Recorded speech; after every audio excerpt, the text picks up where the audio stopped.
snaps, shadows twist. Solving you is my darkest tryst.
Typically, the intended access method to nFlow is clicking the active tool icon, but if we do that, it will jump us in and also load up what we call the defaults and jump us into the tool ready to be used.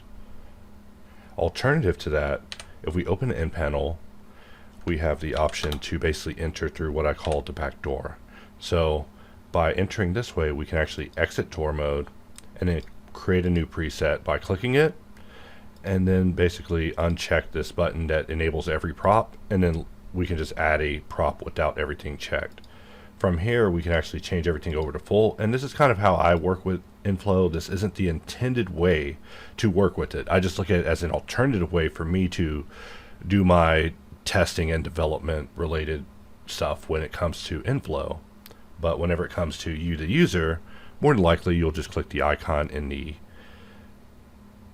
T panel and it will just jump you in. Since we already have a configuration up, it's not going to do the usual, but let's try it again. We're just Xing out and clicking the active tool icon, and we see that's not going to do it. So if we make a new file, we can press N just to kind of see what we got going on, and then when we click it, we see that it does load up all the configurations, even with the N panel showing. It's not like the N panel is the criteria for it to show or not. It's just a way for us to analyze what's going on. And we see that with tour mode enabled, that whenever we click it, it will throw us in either a technical mode like we're seeing here, which is basically what I call the simple mode. So we're not displaying too many options, but we are displaying more options, and we're a little more wordy than usual compared to basically when we're in what we call tour mode, which is where we just display the command and the hotkey and we just simplify it. And of course you can simplify it even more. This is stuff I was talking about at the beginning, where you can basically change it to relevant, and you can have it only show the most relevant stuff. So let's set this to be the same way, and I believe that's through making this applicable. Or no, my mistake, sorry. We change it to help, and now it's at the help level.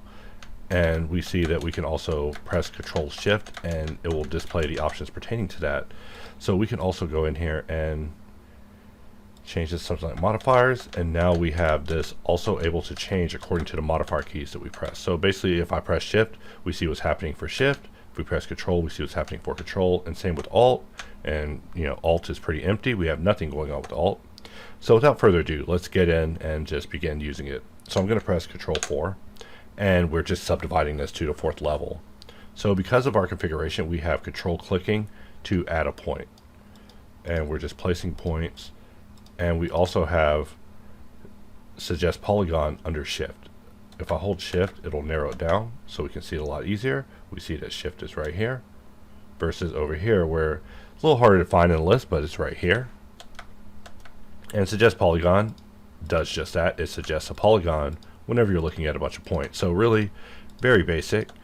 And in this early version, it is very, very basic. In fact, I have high hopes for its future, but it requires that we of course get past the early stages and its nuances. So, and there are some nuances. You'll see suggest polygon suggest some terrible polygons, and I'm always talking about it. Just, is there any way we can make it do better, and what it would take to make it do better? And I know I'm driving folks crazy with how much I ask about it, or was, because I was always talking about it. We've done everything we can to make suggest polygon as robust as possible for general use, but I still feel that it has a journey to go through. One of my favorite things about draw dot is you've been watching me draw dot by dot by dot and suggest. We can also select the entire edge loop, and by holding control and dragging, we can do this little baby. And I just love doing this. This feature was something that I wanted to have perfect for launch. So if you're using this tool, just know that you can select an edge, click and drag with the default configuration, and it will just do it because we configured it to basically work that way out the box. And the default configuration has that as part of its config. So we could just control click and just place single points. But let's say that we wanted to actually not do that. So I'm just going to select a few points, hold control, and I'm proud of control select to a point to be working at this point. And here we see suggest polygon being a little ninny. Like I said, suggest polygon has a way to go.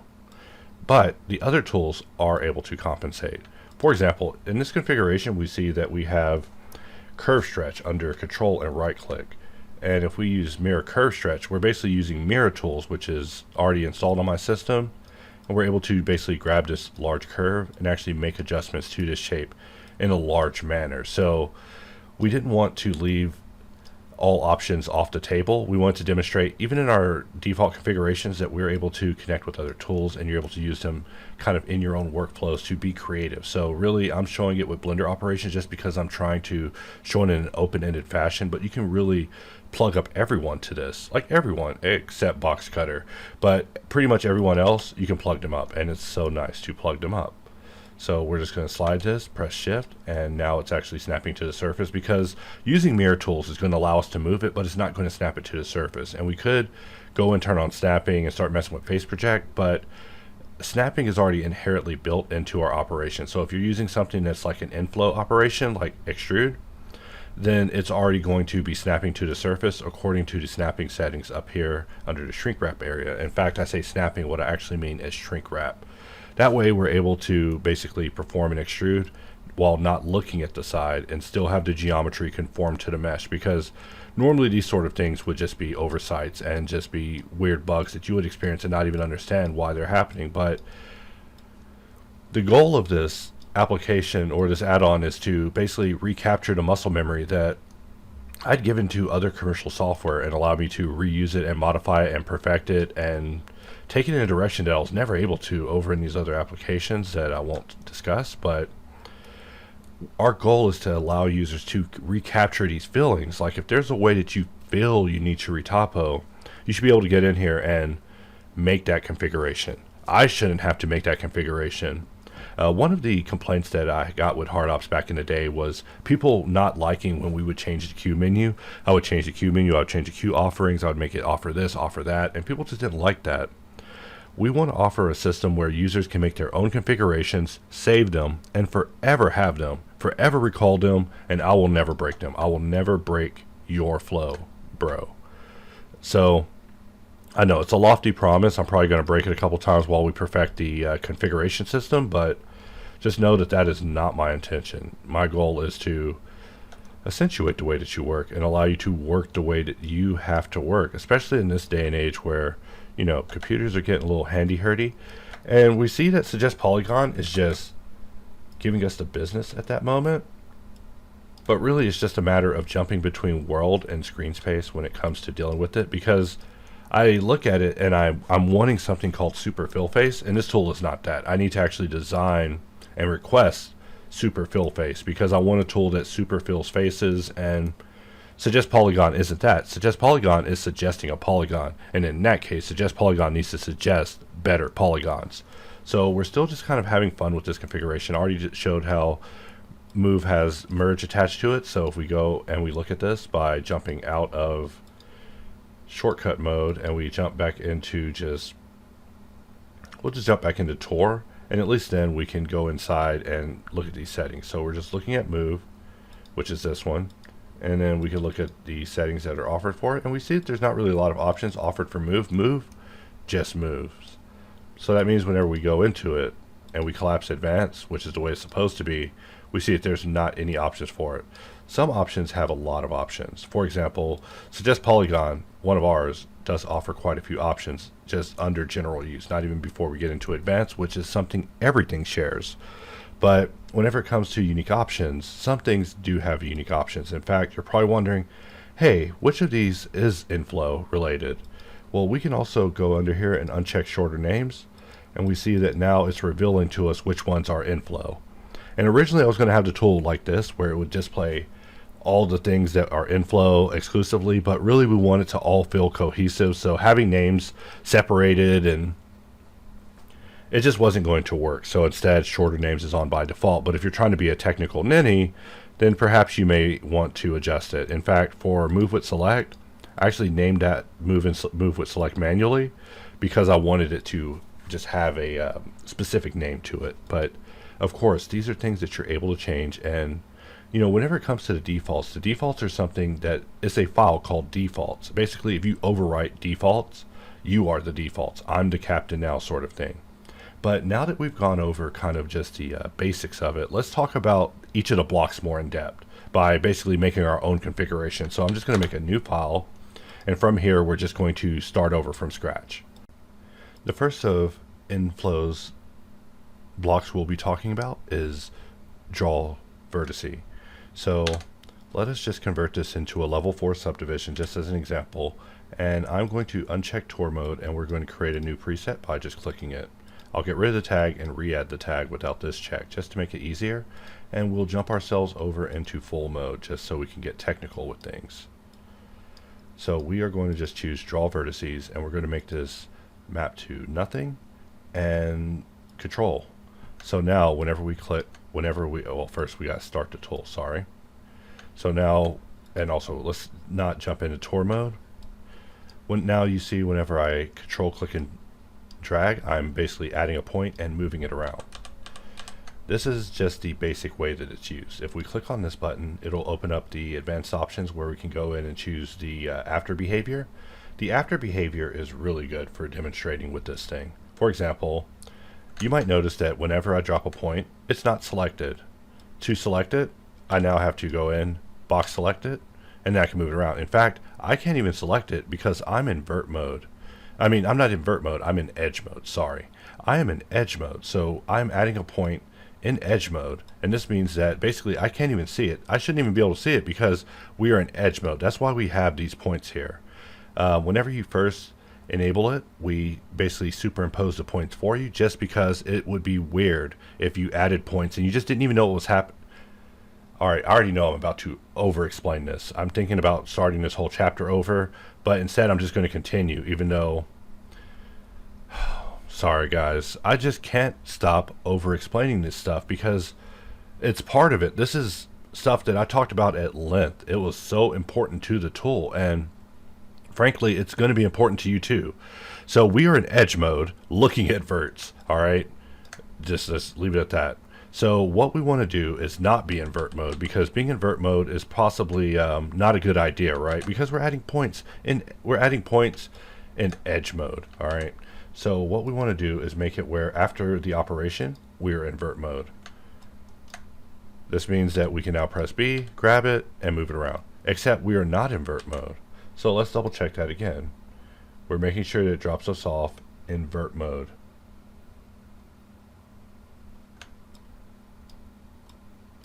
Alright, and for some reason, weird, on the first one, we're in edge. On the second one, we are in vertice. Me personally, I would call this a bug. I would call this a bug, and I would report it as a bug and say, hey, I need that fixed. I need that fixed right now. That's a damn bug, guy. Alright, so continuing on, we're going to now click this button. This button will basically select elements after the operation. This one is one of my favorites because now we have the point. We can move the point around. We can click and add another point. We can grab this point, move it around. Like sometimes you want to select things after the operation. I know this is like super like pedantic and autistic level, right? Like you're like, dude, why is this guy talking about literally selecting vertices? I need to cover a whole damn mesh right now. Why is he talking about vertices? But this selection stuff is important. The mode that we drop you off in is important. And I'm saying that's what this whole panel is. This panel is determining what's happening during and after the operation. Like, do you want to utilize the selection that you have, add to it, or do you want to basically select it after you finish the operation? Do you want it to start a certain way and end a certain way? Do you want to end in this way, that way, or that way? I mean, I'm being really abstract with how I'm explaining these, and it's because I'm going to give a dedicated section to talking about this, but I'm just giving you the basic idea of what's going on here. So now that we are able to drop a point and just have it selected afterwards, it just feels better. We don't have to have it that way. We could just uncheck this, but what we do need is every time we drop a point, because it's a point, we probably do need to have vert mode enabled. All right, it just makes sense. So because otherwise, if we turn off our points and we could just press 2 and jump over in edge mode, we're not going to see anything. We're just not going to see anything. So the fact that you see a point whenever you drop it is because I was very adamant about having this very ridiculous thing added to benefit us. Like, we need a vertice overlay. It's like, but we have vertices. It's like, but what if we don't have vertices? We need vertices. Like, they must always see vertices.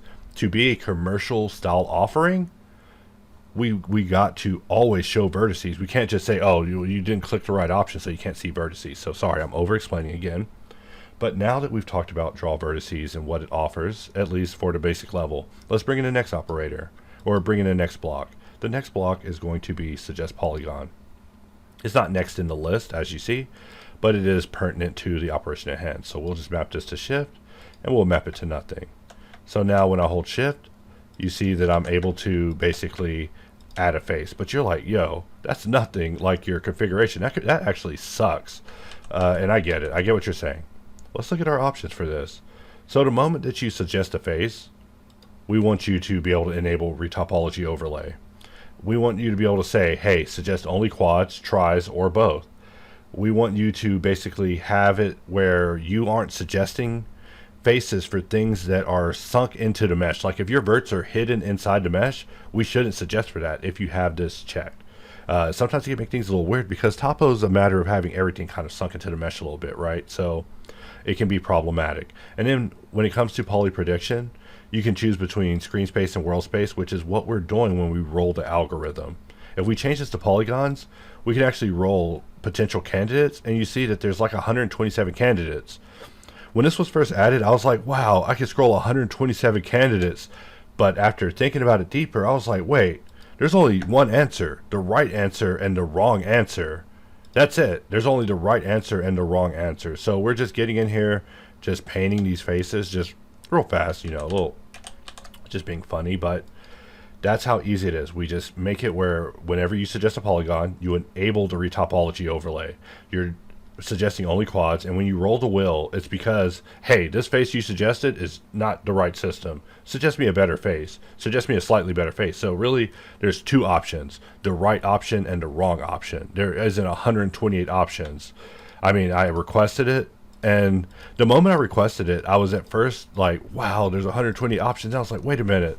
Users aren't going to want to look through that many options. They're going to wonder why the first option wasn't right. And they're going to wonder why the second option wasn't right. So now we have this patch drawn on our surface, and we want to move points around, but we can't just move it with G. We could enable snapping and turn on face project and just work this way and start just working the Blender way, right, of doing topology, because Blender's retopology is actually very, very easy. I actually am a big fan of retopology in Blender. I'm a manual man. I love it. I just love getting manual with Blender, and Blender will let you do that. But let's turn off Blender snapping and continue. We also have our own move. So if you go in here, we can add move geometry, and with move geometry, we're going to map it to vert, except you can actually map move to everything. And now whenever we click and drag, we're able to move this, and that's really all there is to it when it comes to move. If we look at the options, we see that there aren't any. All that you can do is determine what happens afterwards.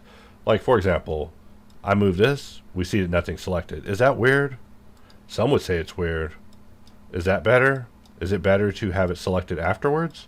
But when you're creating your config, this is the level of thinking that you're expected to have. Like, well, not expected to have, but you're expected to probably go into this level of depth when it comes to making your configuration, because you care about the operation, you care about what mode you're being dropped off in, and you care about what your selection is doing. Because if you utilize all this well, then you can start gaming the system, because everything's a bunch of systems, right? And once you understand the system, you can start gaming it. And that's pretty much how most of Hard Ops came to be, was me just trying to game various systems and turning those systems into games. So now we have move polygon, or move geometry, able to move verts. But if we enable it for edges, the same situation. We can make it move for entire edge loops. It's nothing. We can even map it to faces. We can map it to the face perimeter. And face perimeter is one that I use so rarely. That's the only reason I was puzzled by it. Boundary is a little more unusual. Like, I never use this except for that grid loop trick that I always show, but you will need it someday. Someday you'll need boundary loop. We just don't need it this particular moment. But just showing you that move geometry, everything that it's able to check for, it's able to be used for. So right here we see it's not working for empty because you're not able to move nothing. I mean, I don't know if you want to try to ask a math magician, but I can't. So we're just going to uncheck everything else, and that is basically move geometry in a nutshell. So I'm going through these kind of fast because I'm trying to do like a kind of level 1 explanation, not where I talk about every little thing, even though I really want to. So here we're now looking at extrude edges. Extrude edges, of course we got to extrude an edge. That's it. That's all it is. It's extruding an edge. Except there's more to it. The fact that we can extrude outward, but also inward, is a thing of beauty. Immensely beautiful to me. When I saw this, I was very happy to be able to basically extrude things out, but also pull things back. Is just very nice. I mean, I'm showing it in a very limited capacity here, but this is able to be used in so many cases that I just haven't even begun to explore properly yet. So here we'll enable edge loop, and you see that I'm able to also do the same thing. So it's like a type of extrude via slide on the inside, similar to what we have going on inside of nFlow. Inside of nSolve. Another thing about it is you have the ability to toggle it turning into move. This was also very important in a certain other application. I remember pressing shift a lot in order to basically move an edge, and then I would be like, wait, I want that to actually move. So instead of extruding, I could change from extrude to move on the fly. So this is part of that gaming system. I mean, you might want to just perform an extrude, or you might want to perform a move, but sometimes you don't know that answer until you're like in the middle of the operation, and that's the level of care that I'm attempting to give this tool. So whenever I'm furious about the tool not being in the state that I want it to be, it's really because I have such high expectations and hopes for this thing. I also have high expectations and hopes for hard ops, but I'm more realistic in understanding that, some things just aren't in the cards. With this tool, I refuse to accept that. I refuse to accept any limits. I have some dreams that would make you give up on me. But I'm not, if 3D is going to go the way that I think it is, then yeah, there's some ideas I would like to try in this particular field that might be worth a shot. I'm not saying I got a great idea. I'm just saying there's some ideas I would like to try. But doing this with draw vertices never gets old for me. It relaxes me. You ever wonder how I relax at the end of the day? It's doing this.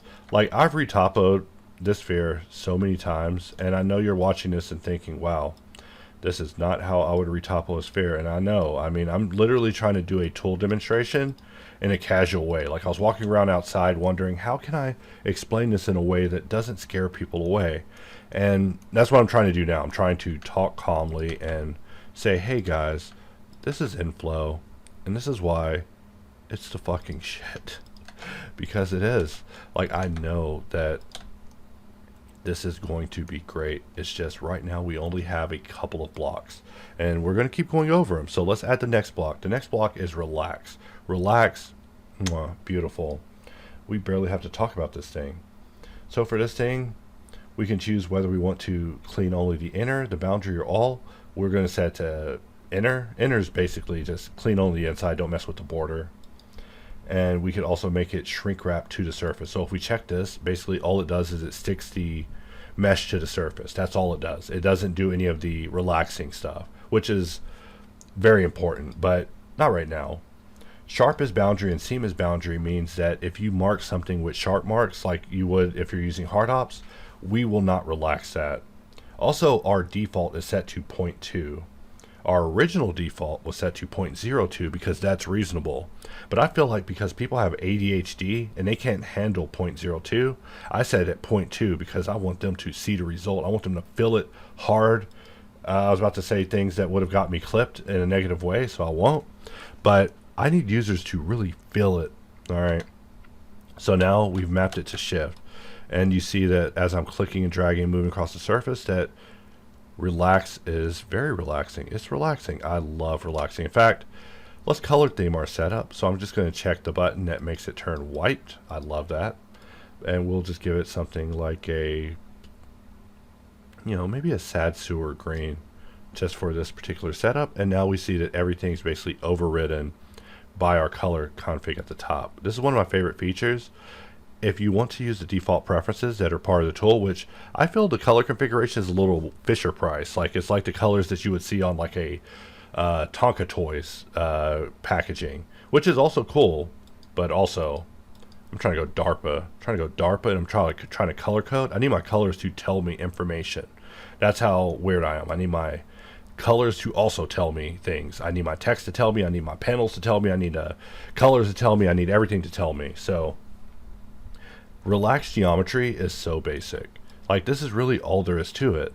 In fact, we will go in face mode, and I'm just going to Alt S push this out, and we are going to go in and just check shrink wrap only, and just notice that all shrink wrap does is just sticks it back to the surface. But because we don't have boundary unchecked, it's not sticking it all down. So if we change it to all, now we are good to go. We are basically painting it onto the surface and not doing the relax action. So if you ever need relax to be shrink wrap, you're able to do that just through this. And you can even change the custom name to be shrink wrap, and we're not going to leave it like that. But now that we've renamed it shrink wrap, if we go into tour mode, we see that it's called shrink wrap. But really, if we remove the custom name, it'll just use its default name in tour mode, which in this case is at relaxed geometry. So let us add another behavior. The next one I want to talk about is easy build. And this one has a really interesting story that isn't even worth going into, but its origin was really as a response to Retopoflow putting out the polypen. And their polypen was pretty impressive. I was like, wow, we should give up. But instead I realized that we should just keep going because, why give up just because someone made a polypen? In fact, now I'm in here showing you guys the polypen, and we also want to go under relax geometry and uncheck shrink wrap only, just so we go back to relaxing. But we see that with boundary off, that relax can be a little cruel to the edges. So let's change that to enter, and now we're getting something a little bit more reasonable whenever it comes to relax. So we're just goofing off when it comes to this particular retopo. But another thing I want to talk about is mirror adherence. So I pressed Alt X, which is the mirror of hard ops. We'll press D and change this to bisect and modifier. Let's click on the side that we want to keep. And now we've added a mirror modifier that is cut it in half. And if we uncheck it, we can now see what that means. And what I want to show from here is something called mirror adherence. And that is basically the ability for us to drop a point, meet the mirror clipping point, and us adhere to the mirror. This is something that I was worried we would not have it in the final release. And I'm telling you, and you're probably thinking, what? That's stupid. I don't care about mirror adherence. You will care if you didn't have it.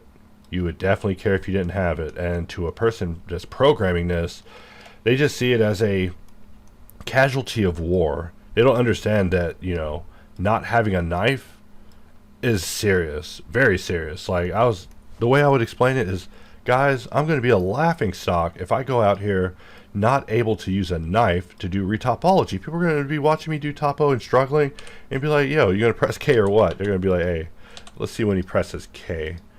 There is no life without knife. Well, hey, there's no life with knife, actually. I'm just deleting vertices, but let's go in and just rebuild this. Maybe that one.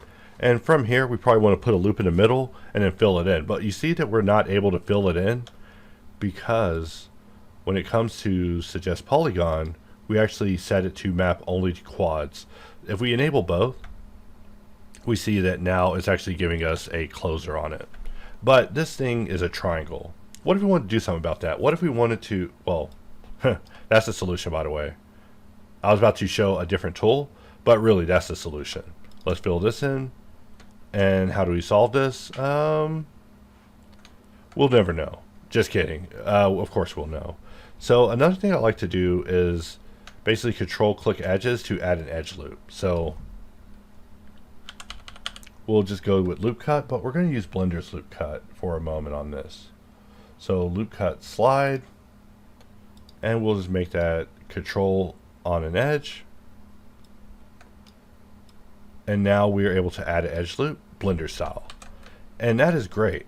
You know, you're able to click and drag and move your edge loop, and that is so fantastic. You can even press E and F in order to make it even and flip it to be even with the other side, which these are just great things. However, Blender's loop cut is a little staggered in its steps, and the click and add and then move part has always kind of driven me crazy, because in other applications it's a little more suggestive and holographic and responsive, and I've always wanted that version of a loop cut.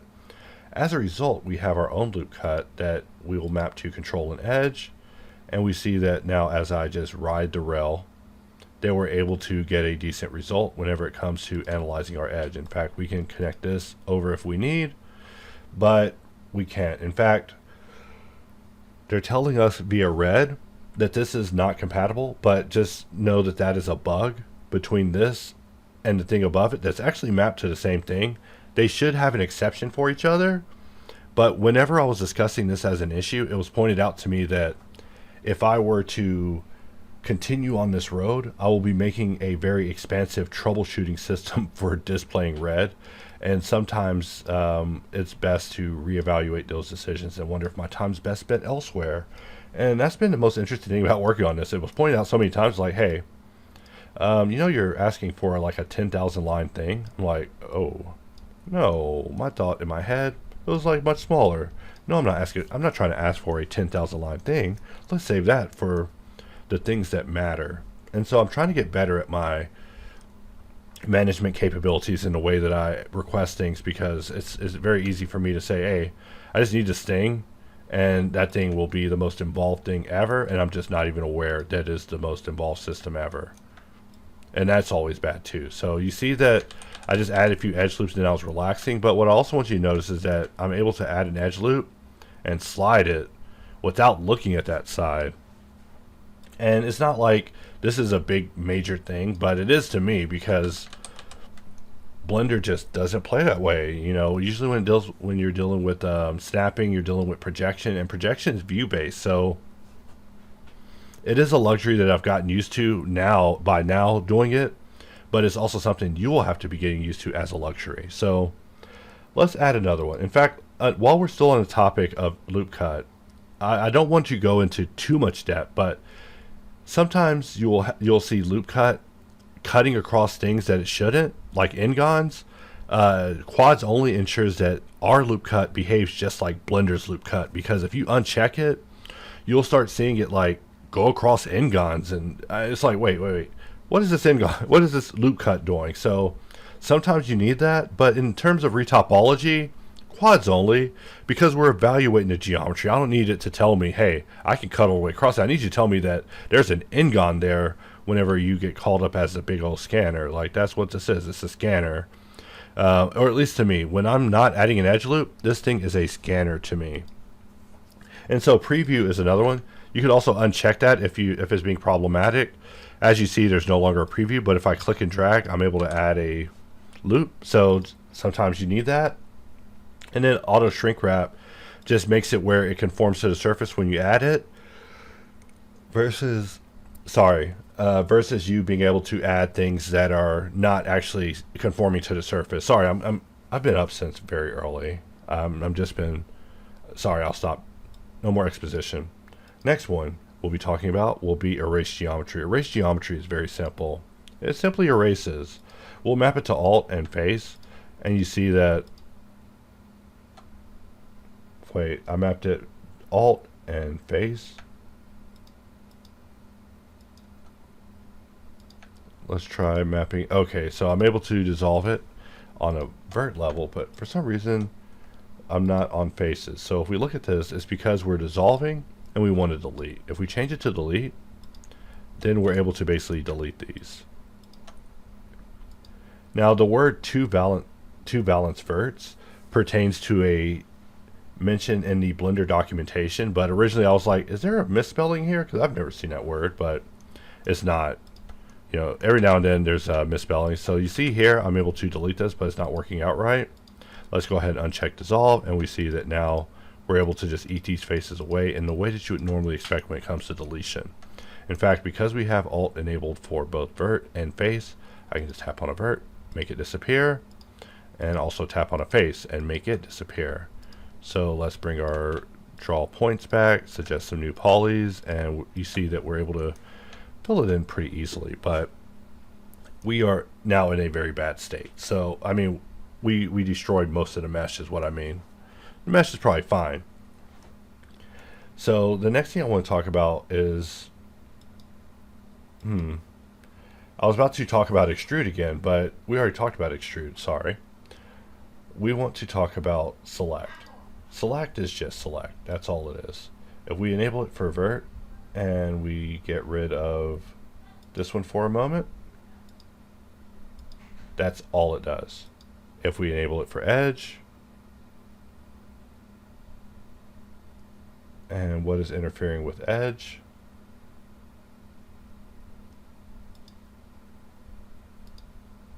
And you see that we are able to select. So whenever it comes to select, like I discussed previously, we're able to use the additive behaviors to make it do more. So for example, if we want to select afterwards, we are now selecting these afterwards that we click, just like we were before for some reason as well. But if we change it to add, well, now we are now clicking to add to the selection, and I'm only using just the left mouse button to do this. So instead of holding shift and alt in order to jump around, I'm able to just move around. In fact, right there I accidentally misclicked and clicked off, but we are just getting in here and marking, and we see that I'm in vert mode. So we haven't talked yet about drop off extensively, but let's pretend that we were just putting users off in edge mode. So now you see that I'm able to reach around and grab these shapes without any issue, meaning that if I was in vert mode, the netting thing would happen where basically our selection would reach across and grab elements that we probably would rather it not grab.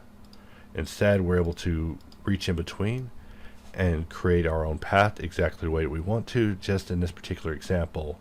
So the next thing we want to talk about here is slide. Slide, I'm surprised, isn't even part of this configuration already.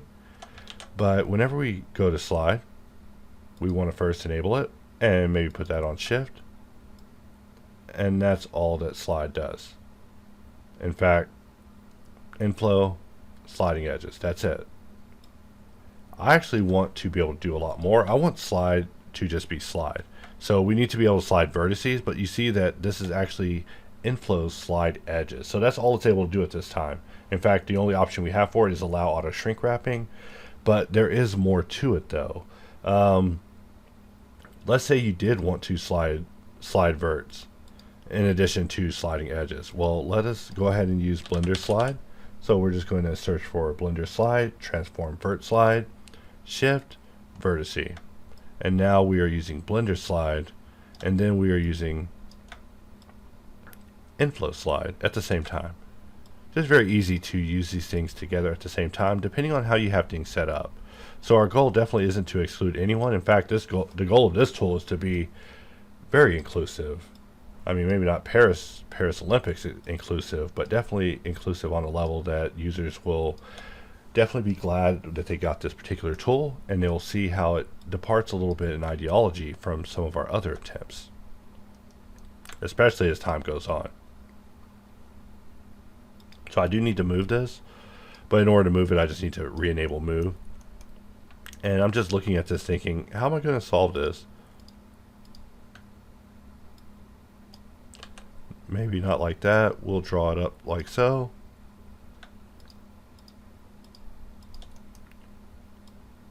Alright, that did work out somehow. Let's try that again. We selected these 4, and then I just dragged it all the way over here, and it just made the connection. So that's actually pretty cool. There's a lot of added bonuses that, you know, are just beyond my understanding. Like, for example, I don't know when I asked for that or whether I asked for that, but by the grace of God, it is now a thing now. So let us just draw our points. And we see that mirror adherence is one of those things that works for some things, but not for others. So here we're trying to drag it in, and we see that now it's working. So let's undo it again. We're going to try that one more time. Okay, and it is working. It's just going a little wayward. I just am always curious in how things behave when it comes to the limits imposed on it.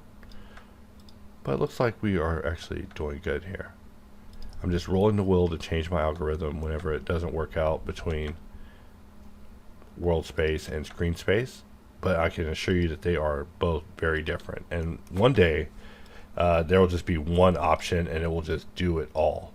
Because no one should ever have to even think about certain things like that. Like, the only thing you should be thinking about is how you're going to do the topology, solve the topology, make better topology, and sell that topology. That's the only thing you should be thinking about. But with that, we'll pause this section for now, and then I'll pick up on the next part. So yesterday, I was getting a little tired at the end of the last section, and now that I've slept and regained my vitality, I am powered by the sun once again.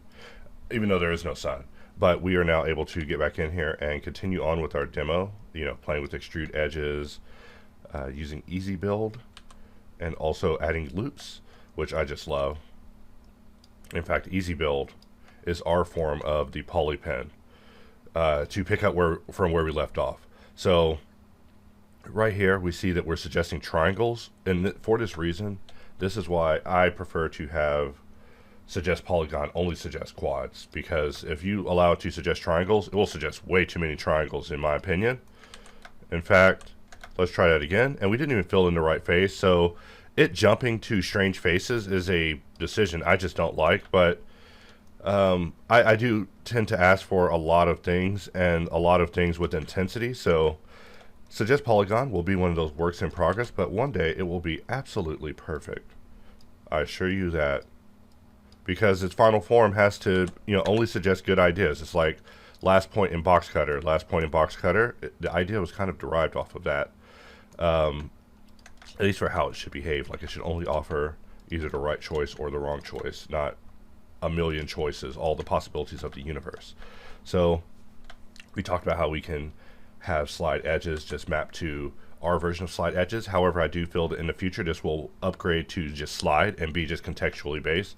So we'll be sliding verts, and then we'll just be sliding edges within the same thing. But for now, you are able to fill in the holes with any Blender operators that you possibly need, and that's how it was intended to be made. So we've talked about all of these options. Let's scroll down, and we see that we basically covered everything. There's 1, 2, 3, 4, 5, 6, 7, 8, 9, 10 custom blocks whenever it comes to nFlow at this time. And then of course you have access to everything built into Blender. And that is what it is right now. But just know that that is what we have for now. Like, when it comes to the creation system, I refer to it as something called blend craft, meaning that, you know, you can get in here and you can basically craft your own setup in Blender. And when this became a thing, I basically got obsessed with this and was unable to even get back to the initial goal. The initial goal was to create a topo tool, but when the possibility came up very randomly of being able to map anything to anything, I was like, hold up. All right, so what we need to do is finish this product and release it immediately. We need to release it immediately, and I need 3 months of just intense testing. I need 3 months of intense testing with this, because, you know, after something's accomplished, the question is, what's next? And dude, I hate jumping to the next thing without fully exploring the things that are able to be done on a certain level. And this thing I see is something so massively capable that we just had to stop right here. I was like, oh dude, you just activated the next checkpoint. Don't take this a step further. We need to test it. We need to test it and make sure that it's 100% stable and fast and well performant and all of that. And then we can expand on it in an insane way. But for now, this is it. This is nFlow. And there was so much more I was wanting to have it do, but I realized that everywhere I was taking it was going to limit what it was going to be doing in the future. Like, for example, I was going to have it a bunch of selection systems forced into it, and that sounds like a good idea. You're probably listening. Wow, you said pillars were. You said one of the pillars was selection, so of course I want you to deal with selection. But if we have selection dealt with via the holographic system, it will limit our potential with being able to basically have it do other things in the future. For example, one of the things I really want the holographic system to do now is be analytical. We have analyze, which I map to right click. So now I can just see triangles if I need to. But really, we need to be able to analyze even more. We need to analyze via the holo system. We need the holo system to say, hey, you are currently highlighting this many verts. This many verts is highlighted, this many poles is highlighted, like so and so. So right now we're using it as just a movement system, a system to activate things and to do actions like we're doing here. But I want to do so much more than that. And so I just wanted to kind of give a basic overview of how I go through just testing nFlow. Like, this is not how I intend you to use it, unless you're the type of person to use Blender in a crafting system. Like, if you're the type of person who wants to build your own setup, which most people who bought hard ops would tell me, they're like, yo, I could make a better configuration than you. Just allow me to make a configuration. Me personally, I look at this as the foundation of basically what hard ops and box cutter will be someday. I mean, maybe not in this exact form, but I refer to this as a new form, like a form where users are able to have all the tools they need. They're able to assemble the tool how they need. They're able to save the tool the way they wanted it built.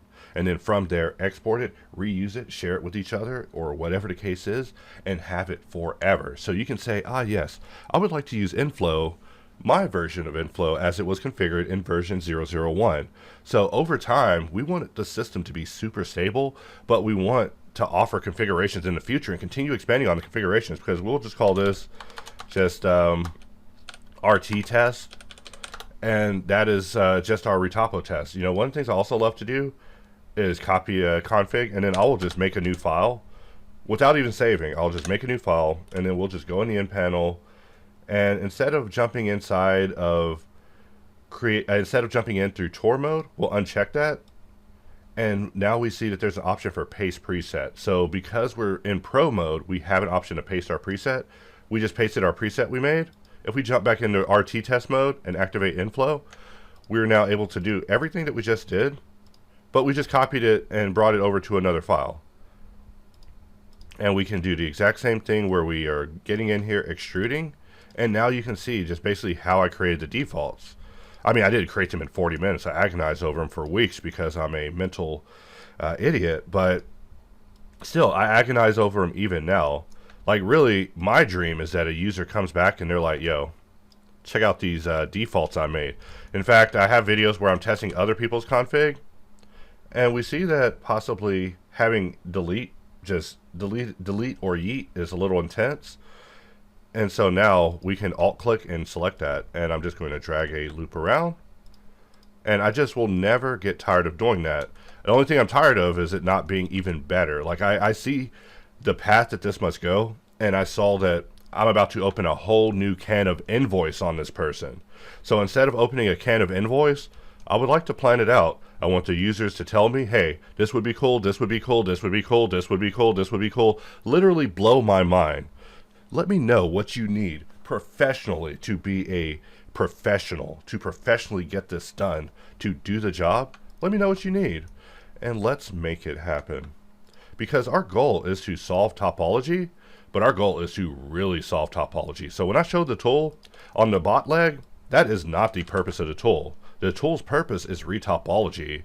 Me being able to solve a robot foot with it, or even solve anything using it, is just a massive overexpansion of its capabilities, and I am so thankful that I got to see that revision, because right before I was able to assign everything, it was looking very disastrous on this product. I was like, man, we need to turn off some of these holo systems. Like, basically everything was being lit by holographics, and it was just terrible.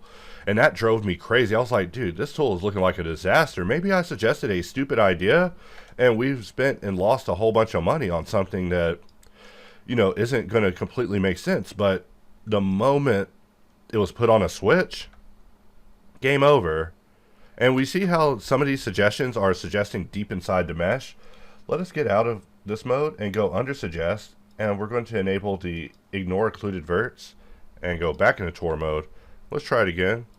And now it should at least be a little more surface based instead of jumping through to areas that aren't even visually in front of us. Just a way to work. Sometimes if the verts are inside the mesh though, it will omit them from the ability to be selected. So that is also something to be problematic.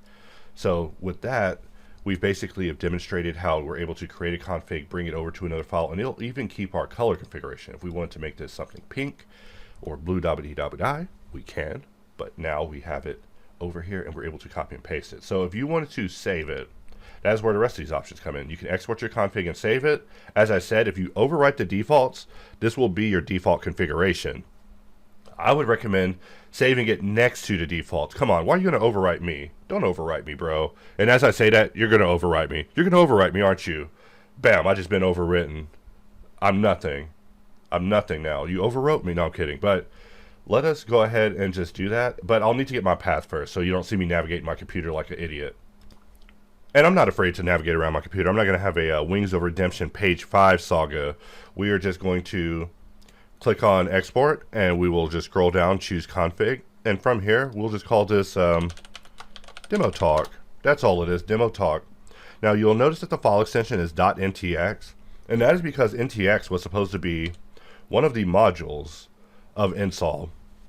There's actually 2 modules that were supposed to be part of the initial release. They didn't make it. That's because they didn't meet our quality goals, because I mean really nSolve on its launch version didn't meet the quality goals. It does now, and that's why I'm talking about it now. But the launch version, I was very frustrated with having bugs, because if we're launching a new product, we shouldn't have bugs, guys. But bugs happen. Blender's being weird, we're weird, I'm weird, everybody's weird, so bugs happen from weirdness. But now that we have our configuration, let us make a complete new file. We are now working from zero. This is a brand new file. We'll exit tour mode. Well, actually we can click this and we could choose what we want to load. And we see that the configuration that we created isn't actually here because I saved it in the wrong location like an idiot. What I did is still on my clipboard. So that means I can paste my configuration in. Except I don't have it. Let's Windows V and let's select the right configuration. And now what we'll do is get out of tour mode, which gives us the option to paste our defaults. And now we have our defaults. This time we're going to save it in the right place. I accidentally saved it in the actual tool location, not the actual add-on tool location. My mistake. One moment. Since my particular installation is internal on the computer, I will go ahead and save it there. So we'll choose the save button, and I'm just pasting my path. We'll go over to config, and now we're in the config area, and we're just going to call this demo test.ntx. And now we're back on track. Sorry, I had a moment there, accidentally saved it to the wrong location. I forgot that I was saving my defaults for the actual release and not for myself. Now we're saving it for myself. So let us make a brand new file, and we'll press N, and we'll just click on this button, and we see that there's a file here called demo test. If we click it, we've now jumped directly into the demo test configuration. We give ourselves a subdivision of 5, we enable nFlow, and we are just good to go. And really when it comes to selecting the points after the operation, it's not the most essential thing to me, but sometimes it is the most essential thing. Like sometimes I want to place a point and then press G and move the point, but really if I can click and move a point, then why am I needing to tweak it afterwards? You know, that's a logical error, at least with my brain and being efficient with working. So it's just something to think about, and we see that we're able to bring in an edge. And as you remember, loop cut and actually select is also here. Select doesn't even have to be here, to be honest, but we do have easy build and loop cut on the same thing. So what this means is that we're not able to sum an edge loop on the end of an edge. We are on an inside edge because we can't use easy build inside the shape. We can only use it on the outside. And just to reiterate, easy build is our form of polypen. Polypen just, I found it so beautiful of a tool to use. I was like, wow, I need that. I need that. I need that as a base to expand upon. That's always what I mean. When I say I need that, I don't mean that. You know, that is already a thing. I always mean I need that to expand on. expand on immensely. You know, like whenever I talk about machines A and B system, you know, I'm basically referring to only the brilliance of letting the user choose between A being green and B being red. I just love that. I love that decision system because, you know, if we're going to enhance humans to be better, then we're going to need to enhance their ability to make decisions, rationalize their decisions, analyze their decisions, and make them very fast. And I just love that. Like, I don't even know if that's the same idea that he had. Maybe it is. Maybe he was also seeing to the future like me. But I do see so much potential in that concept that it could be expanded on in so many other ways, creative ways that are just not even related to Boolean cleanup. But what if we did want to do a little Boolean cleanup? You know, I'm showing like the boring cases. Let me show something more random, more not rehearsed. Everything I do is so rehearsed. Let me do something not rehearsed. Let's enable Mesh Machine. Okay, and of course, I love Mesh Machine. It's always around. It's my baby. And we are going to just, let's just be weird. We will give it a few levels of subdivision. Let's bring up Box Cutter, and we'll just cut it with a 32 round sack of, oh snap, how am I going to work that? Let's change this over to be static dots. I mean, I'm just being random. Like I said, this is an unrehearsed segment now. You're watching me demonstrate the tool in an unrehearsed state. And we'll just bring this circle out. Something like that. And we'll just apply geometry to mesh. And this is what we have. So what we want to do is get in here and quickly clean it up. You know, we know that we can go in hard ops and just right click and just quickly perform a selection. And then we also can just press Y and then go here and do a Boolean cleanup, showing this very beautiful tool. I'm telling you, I'm such a big fan of this tool. Like, it's ridiculous how much I actually think about this one function because it just works. It just works. However, nSolve isn't in the business of Boolean cleanup. We're in the business of topological cleanup. So I picture a version that's more catered towards topology, just like I do with offset cut. But when I was thinking about making a version of offset cut for subdivision, offset cut was a lot worse. I actually was using offset cut recently and was just blown. My mind was blown as far as what it's able to do now. Maybe not in this case, but also this case is also very impressive. I mean, I'm giving this a situation that will make it look bad, but really that is something. That is something so fantastic. And so right now, I feel that Machine has a lot of stuff that will be immensely useful to me on my topological journey because these meshes are going to be so hard to clean up that we're dealing with that I'm going to need everything at my disposal. Everything. And if the thing already does the thing, then there's no need to make the thing. I'm not making things because they already exist. I'm making them because they do not exist. But sometimes the only way to convey an idea that doesn't exist is to refer to an idea that already exists, unfortunately. And that's always a tough thing, you know, because I'm never trying to what we call bite people. I'm not trying to bite off people and you know, nip their profits or anything like that. I'm just trying to, in my own way, solve this in my lifetime. Or I could just die a loser not solving shit.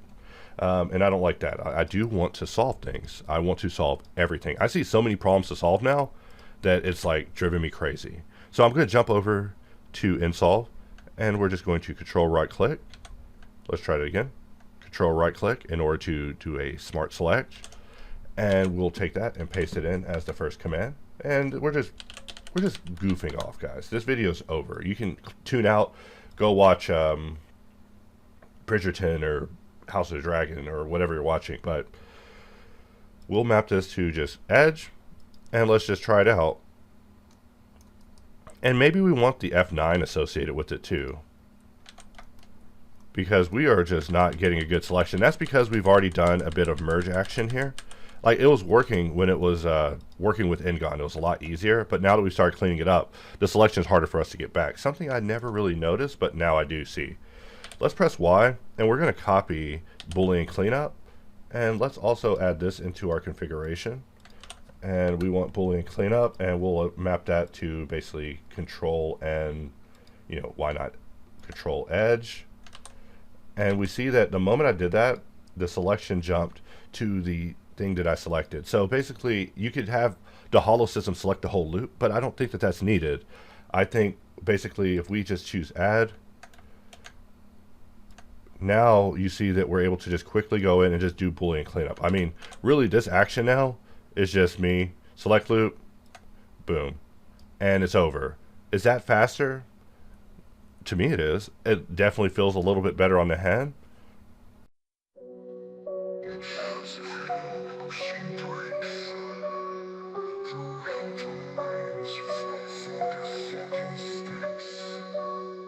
In the goddamn void, I make my pact with Lord Cthulhu, no turning back. Lost commanders, tears I fucking shed.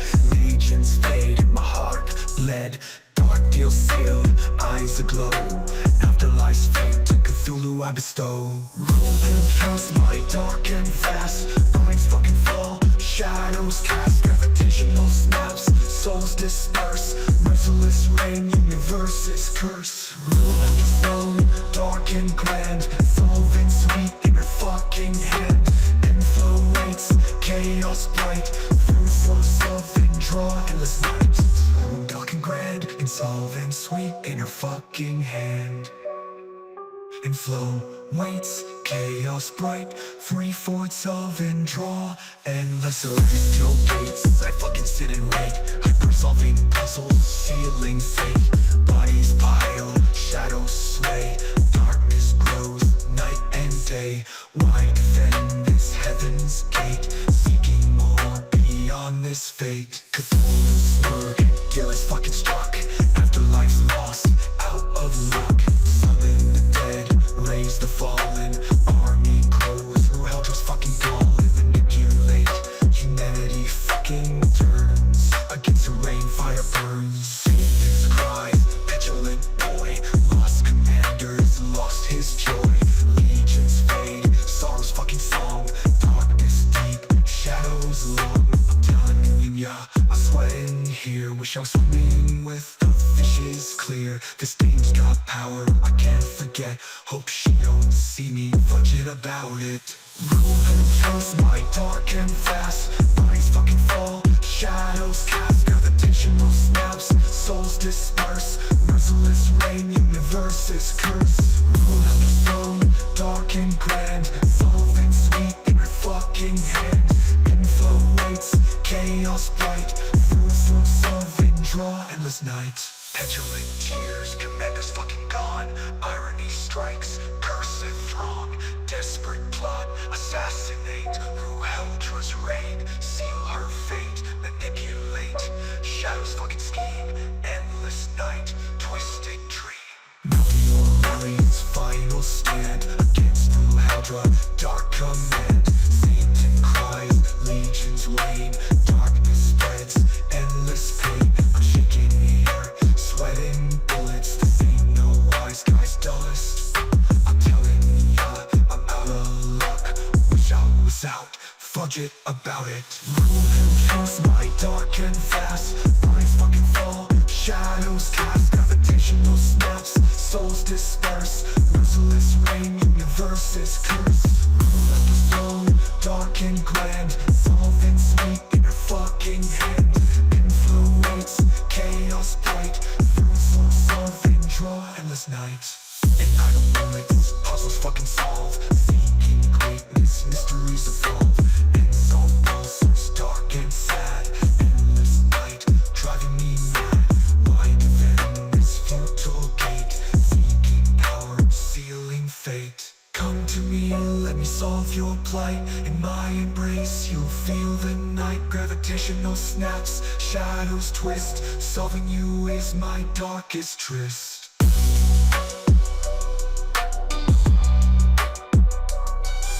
In the shadowed grid, where vertices meet, I'm on my world, my sanctuary, my retreat. Join the revolution, the whispers claim. Blender's my weapon in this digital fame, but in the mirror, a specter of doubt. Am I the artist, or just another sellout? In the heart of the mesh, where the false ones roam, I craft my truth in this vertex home.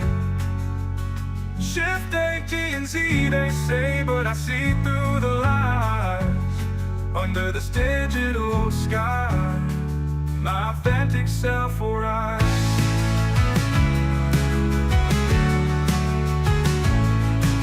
Fighting polygons in this backface call. Against the pretenders, my heart feels full. Imposter syndrome, like a sharp UV scene, cutting through my confidence, a recurring theme. EV to cycles, transition my pain. In Blender's realm I find my domain. With each extrude, a piece of my soul. Facing the shaders, the renders, the trolls. Control see my life. If I could, I'd revisit. Erase the doubts, uncover the disguise. In the heart of the man, where the false ones roam, I craft my truth in this vertex home. Shift A, G, Z, they say, but I see through the lies under this digital sky. My authentic self will rise.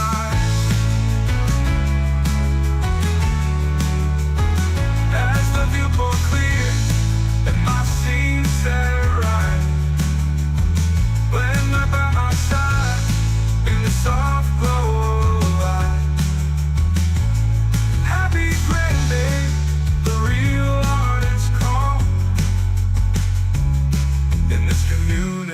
I'll stand tall, never to fall.